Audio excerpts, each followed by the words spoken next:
प्यारे बच्चों, good morning. जब जगो तभी सवेरा। कैसे हैं आप लोग? उम्मीद करता हूं स्वस्थ होंगे, मस्त होंगे। आज हम लोग बड़ा ही इम्पॉर्टेंट वीडियो करने जा रहे हैं। इसके पहले हालांकि हमने आपको बताया कि क्लास 11th और 12th में आप कौन सी स्ट्रीम सेलेक्ट करें, कौन सी स्ट्रीम सेलेक्ट करना आपके लिए ज़्यादा फ़ायदेमंद होगा, ज़्यादा लाभकारी होगा। लेकिन अब सबसे बड़ी प्रॉब्लम ये है कि उस स्ट्रीम में आखिर आप सब्जेक्ट का सिलेक्शन कैसे करें। एक्चुअली अगर साइंस ग्रुप है या कॉमर्स ग्रुप है या फिर आर्ट ग्रुप है, आप इन तीनों में से किसी भी एक ग्रुप को, एक स्ट्रीम को अगर सिलेक्ट कर लेते हैं तो साइंस में तो ज़्यादा ऑप्शन नहीं है, साइंस वाली बात तो आपको क्लियर होती है। लेकिन अगर आर्ट या कॉमर्स है तो उसमें कई बच्चों को काफ़ी हमेशा जो है प्रॉब्लम होती है। दूसरी चीज़, या तो वो CBSE बोर्ड के बच्चे हों या फिर किसी स्टेट बोर्ड के बच्चे हों, तो आखिर ये आर्ट में और कॉमर्स में सब्जेक्ट का कम्बिनेशन कैसे सिलेक्ट करें, इस पर चर्चा करते हुए आइए पहले देखते हैं। चूँकि 3 स्ट्रीमें होती हैं, पहली क्या होती हैं? पहली होती हैं वो आपकी है साइंस। तो साइंस में हम लोग पहले देखेंगे कि इसमें CBSE और स्टेट बोर्ड के बच्चों को क्या और कैसे मिल सकता है। जैसे ये CBSE बोर्ड के बच्चों के लिए अगर हम बात करें तो CBSE में चूँकि इंग्लिश जो होती है वो क्या होती है? इंग्लिश जो होती है वो हमेशा कंपलसरी रहती है। अब इसके बाद वो या तो PCM लें यानी फिजिक्स, केमिस्ट्री और मैथ लें, या PCB ले सकते हैं, फिजिक्स, केमिस्ट्री और बायो। तो यानी CBSE बोर्ड में केवल और केवल 11th में 4 ही सब्जेक्ट होते हैं जिनको उन्हें सेलेक्ट करना होता है। लेकिन जब हम स्टेट बोर्ड की बात करें, यानी सपोज़ मान लो हमने UP बोर्ड की चर्चा की, तो वहाँ पर हिंदी, इंग्लिश के अतिरिक्त फिर आपको उसमें देखना होगा कि हिंदी, इंग्लिश के बाद आप या तो PCM लें यानी फिजिक्स, केमिस्ट्री, मैथ लें, या PCB लें, फिजिक्स, केमिस्ट्री, बायो लें। तो यानी यहाँ पर स्टेट बोर्ड में यह सब्जेक्ट जो है 5 हो जाता है। CBSE में जहाँ 4 ही सब्जेक्ट आपको 11th में लेने होते हैं, वहीं स्टेट बोर्ड में आपको 5 सब्जेक्ट लेने होते हैं। Hindi, English, physics, chemistry, math, या फिर फिजिक्स, केमिस्ट्री, बायो। यानी मैथ और बायो जो होता है, इन दोनों में से कोई एक सब्जेक्ट आपको लेना होता है। लेकिन अब इसी के साथ एक चर्चा ये भी करना आवश्यक है कि आखिर कोई भी बच्चा अगर कंप्यूटर लेना चाहे, स्टेट बोर्ड का अगर कंप्यूटर लेना चाहे तो वो क्या करेगा? वो इंग्लिश के स्थान पे, ठीक ना, इंग्लिश के स्थान पर वो कंप्यूटर ले सकता है, यानी IT, ठीक ना। तो यानी उस अगर कोई कंप्यूटर लेता है तो वो हिंदी, कंप्यूटर यानी IT, फिजिक्स, केमिस्ट्री या तो मैथ ले, या फिजिक्स, केमिस्ट्री, बायो ले। तो यानी इस तरीके से वो 5 सब्जेक्ट के अपने कॉम्बिनेशन को साइंस में सिलेक्ट कर सकता है। अब इसके बाद आइए हम लोग बात करते हैं आर्ट सब्जेक्ट की। आर्ट यानी कला संकाय। आर्ट में बहुत से सब्जेक्ट होते हैं। अब उसमें अगर स्टेट बोर्ड की बात की जाए तो चूंकि यहाँ पर CBSE में इंग्लिश कंपलसरी होता है और स्टेट बोर्ड यानी UP में जो है वो हिंदी कंपलसरी होता है। तो आर्ट में पहला सब्जेक्ट जो होगा वो क्या होगा? वो हिंदी होगा, ठीक ना। और उसके बाद जैसे हिस्ट्री है, ठीक ना, फिर उसके बाद जैसे पॉलिटी है, फिर उसके बाद पॉलिटी के बाद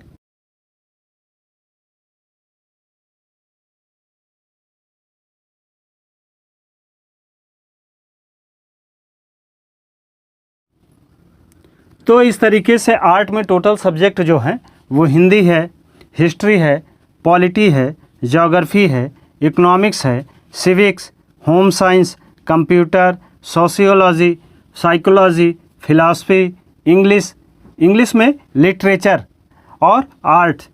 हिंदी में भी ऐसे ही जैसे इंग्लिश में लिटरेचर, वैसे हिंदी में भी लिटरेचर यानी साहित्य। तो ये सब्जेक्ट आर्ट्स के होते हैं। अब इनमें कौन से आपके कॉम्बिनेशन अच्छे होंगे और किस कॉम्बिनेशन को लेना आपके लिए ज़्यादा बेहतर होगा, इस पे हम बाद में चर्चा करते हैं। पहले इसके आते हैं, इसके बाद साइंस, आर्ट और उसके बाद फिर देखते हैं कॉमर्स को।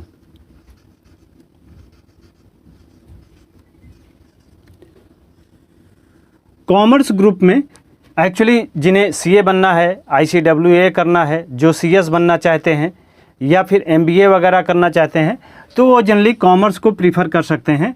कॉमर्स के अंतर्गत जैसे अगर स्टेट बोर्ड की बात की जाए तो चूँकि स्टेट बोर्ड में हिंदी कंपलसरी है, ठीक ना, और वहीं CBSE में इंग्लिश कंपलसरी है। तो यानी स्टेट बोर्ड के जो बच्चे होंगे वो हिंदी को और CBSE बोर्ड के जो बच्चे होंगे वो इंग्लिश को तो लेंगे ही लेंगे, और उसके बाद वो बिजनेस स्टडीज़, ठीक ना, और अकाउंटेंसी। तो इस तरीके से यह 3 सब्जेक्ट हो गया। और इसके बाद इनके ऑप्शन में 2 और सब्जेक्ट होते हैं स्टेट बोर्ड के लिए। चूँकि स्टेट बोर्ड में 5 सब्जेक्ट होते हैं, बिजनेस स्टडी, अकाउंटेंसी और हिंदी, यह तीनों एक तरीके से कंपलसरी सब्जेक्ट हो गया। और उसके ऑप्शन में एक तो कंप्यूटर हो जाएगा। तो यानी स्टेट बोर्ड में यह 3 सब्जेक्ट जो होते हैं, कंप्यूटर, इकोनॉमिक्स और मैथ, ये तीनों जो होते हैं ऑप्शनल होते हैं। आपके 3 पेपर ये हो गए, इनमें से 2 आपको सिलेक्ट करना होता है। या तो आप कंप्यूटर लें, इकोनॉमिक्स लें या फिर मैथ लें। और इसी के साथ ही इसमें इंग्लिश भी होता है जो ऑप्शन में ही है, आप इसको लेना चाहें तो ले सकते हैं। तो यानी Hindi, English, business study, accountancy और इन तीनों में से कोई एक आप ले सकते हैं, चाहे कंप्यूटर ले लें, चाहे इकोनॉमिक्स ले लें, चाहे मैथ ले लें। वैसे जनरली मैं तो ये जानता हूँ कि अगर आप कॉमर्स पढ़ रहे हैं, हिंदी ले लिया और इंग्लिश ले लिया और बिजनेस स्टडी और अकाउंटेंसी तो आपको मिलेगी ही मिलेगी। तो इसके साथ आपका बेहतर ऑप्शन जो होगा वो होगा इकोनॉमिक्स का। लेकिन वही CBSE बोर्ड में इंग्लिश के साथ बिजनेस स्टडी और बिजनेस स्टडी के साथ अकाउंटेंसी और अकाउंटेंसी के साथ इकोनॉमिक्स। तो यानी कहने का मतलब कि CBSE बोर्ड में इंग्लिश, बिजनेस स्टडी, अकाउंटेंसी और इकोनॉमिक्स, ये 4 पेपर जो होते हैं, यानी ये चारों सब्जेक्ट जो होते हैं वो कंपलसरी होते हैं। और ऑप्शन में यहाँ पर आपका क्या बचेगा, यहाँ पर ऑप्शन में आपका IT यानी कंप्यूटर ले सकते हैं, या फिर कंप्यूटर ना लेना चाहें तो आप इसके स्थान पर मैथ ले सकते हैं, ठीक ना। तो इस तरीके से CBSE बोर्ड में जहाँ 2 ही ऑप्शन बचते हैं, वहीं स्टेट बोर्ड में यानी UP बोर्ड में आपके चूँकि ये 3 पेपर जो हैं, 3 सब्जेक्ट जो है कंपलसरी हैं, और उसके बाद आप कंप्यूटर, इकोनॉमिक्स, मैथ और इंग्लिश में से कोई एक ले सकते हैं। वैसे जनरली हिंदी, इंग्लिश और बिजनेस स्टडी और अकाउंटेंसी के साथ आपको इकोनॉमिक्स लेना, कॉमर्स अगर लेते हैं तो ज़्यादा अच्छा रहेगा, ठीक ना। अब आइए इसके बाद हम लोग देखते हैं कि आखिर आर्ट में ये जो सब्जेक्ट दिए जा रहे हैं, इनमें कौन सा सब्जेक्ट सिलेक्ट करना ज़्यादा अच्छा होगा। आखिर किस आधार पे आप इन चीज़ों को देखेंगे। चूँकि आप देखिए जनरली सर्विसेज के आधार पर, जॉब के आधार पर, भाई देखिए आप पढ़ाई कहीं ना कहीं इसलिए नहीं कर रहे हैं कि आपकी नॉलेज बढ़े। नॉलेज बढ़ने के साथ साथ सबसे ज़्यादा जो हायर प्रोफाइल के लोग हैं, यानी बड़े परिवारों के लोग हैं, बच्चे हैं, वो किसी भी साइड को ले लें, चाहे कॉमर्स को ले लें, चाहे आर्ट को ले लें या साइंस को ले लें, उनके पास चूँकि वो अपने बच्चे को कहीं भी सिलेक्ट करा सकते हैं, कहीं भी अच्छे कॉलेज में एडमिशन दिला सकते हैं। लेकिन मध्यम वर्गीय परिवार के लिए ज़्यादा से ज़्यादा ज़रूरी ये होता है कि बच्चे अपना ऐसी पढ़ाई करें जिससे कि उन्हें जल्दी से जल्दी जॉब मिले, और जॉब कैसी हो, गवर्नमेंट जॉब हो।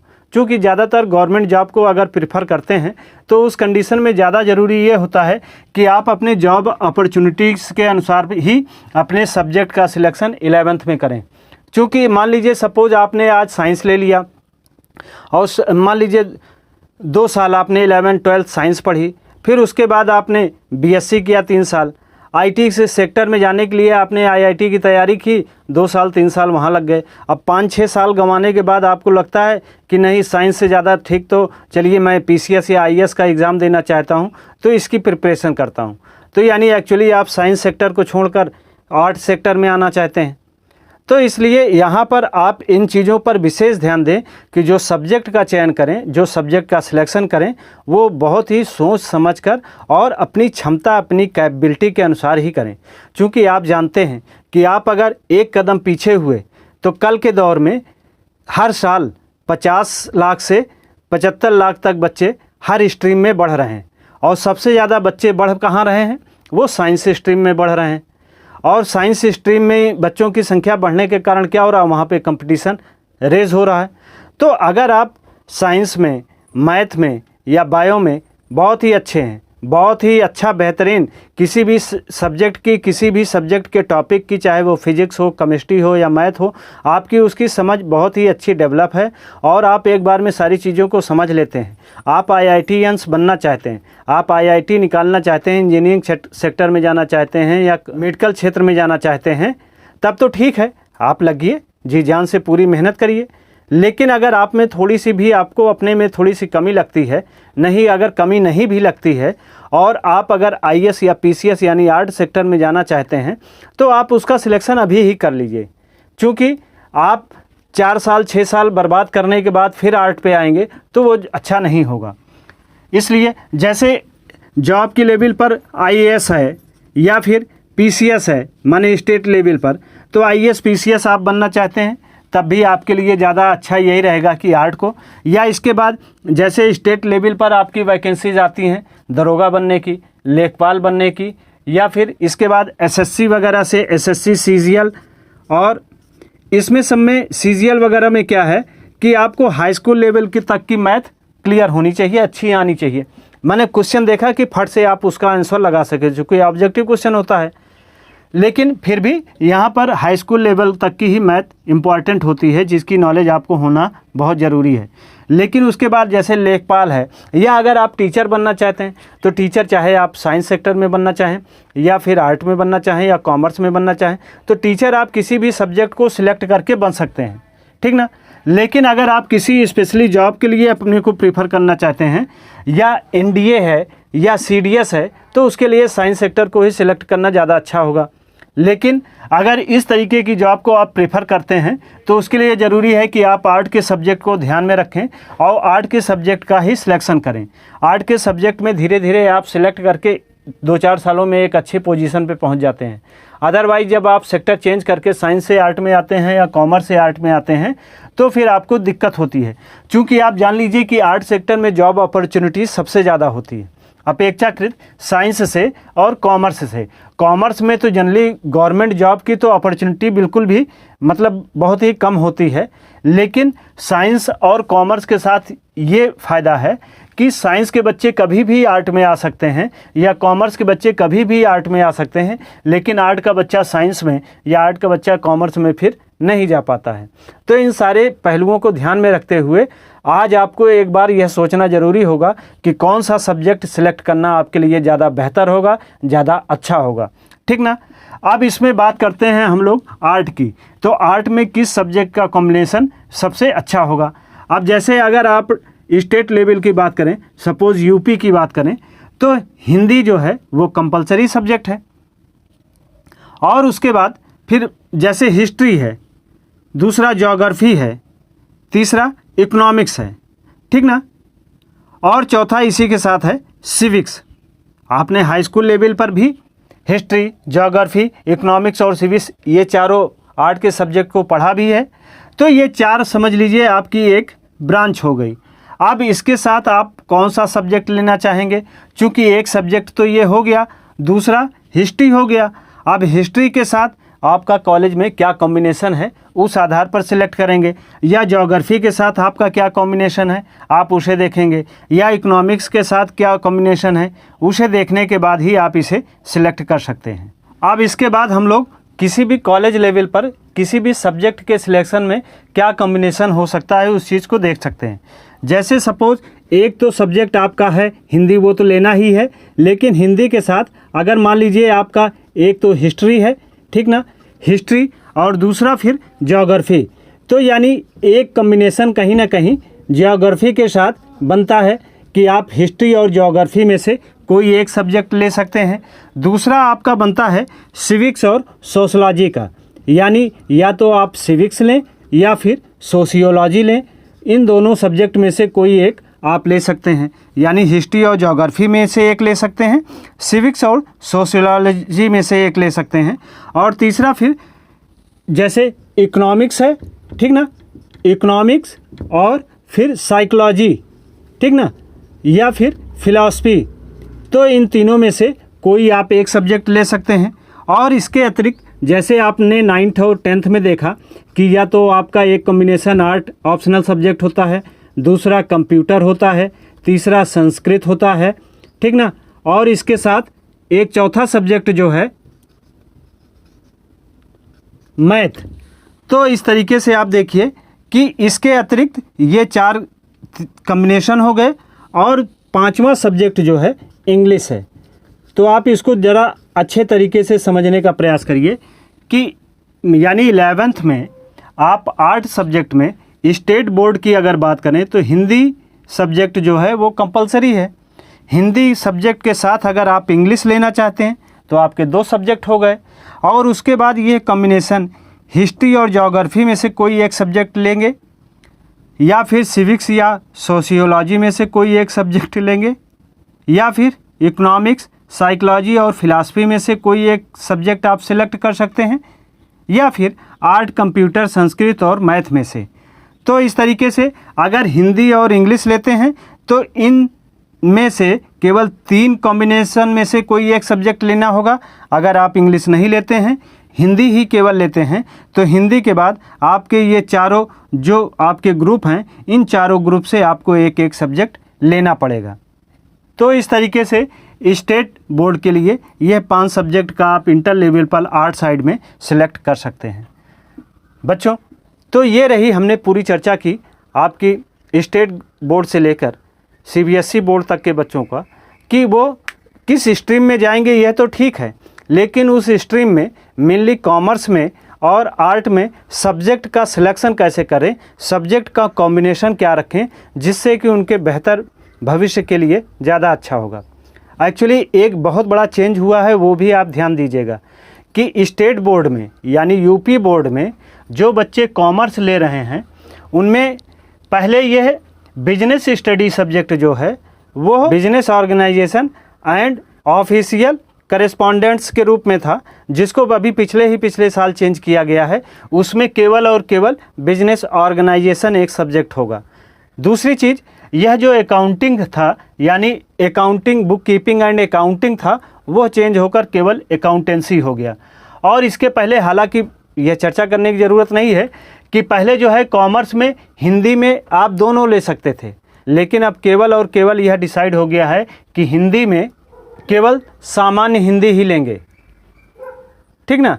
यानी कॉमर्स में UP बोर्ड में अगर कोई बच्चा हिंदी लेता है तो उसे सामान्य हिंदी ही पढ़नी पड़ेगी, और सामान्य हिंदी के साथ उसको बिजनेस स्टडी में केवल बिजनेस ऑर्गेनाइजेशन और अकाउंटेंसी में, जहां पहले बुक कीपिंग एंड अकाउंटेंसी था, वो नाम चेंज होकर अकाउंटिंग ही है, यानी अकाउंटेंसी ही है। एक्चुअली सब्जेक्ट वही है, चैप्टर वही है, चूँकि NCERT लागू है तो कोई डिफरेंस है नहीं, लेकिन थोड़ा यह सिलेक्शन, चूँकि हिंदी में आप जहाँ पहले 2 ले सकते थे, अब केवल और केवल आप सामान्य हिंदी ही ले सकते हैं, ठीक ना। और इस तरीके से आपके सब्जेक्ट का कॉम्बिनेशन है जो आप सिलेक्ट करके एक बेहतर भविष्य के लिए आपके लिए ज़्यादा ज़रूरी है। आप इसे देखें, समझें, और अगर आपको पसंद आई हो तो एक लाइक तो बनती ही है। Thank you.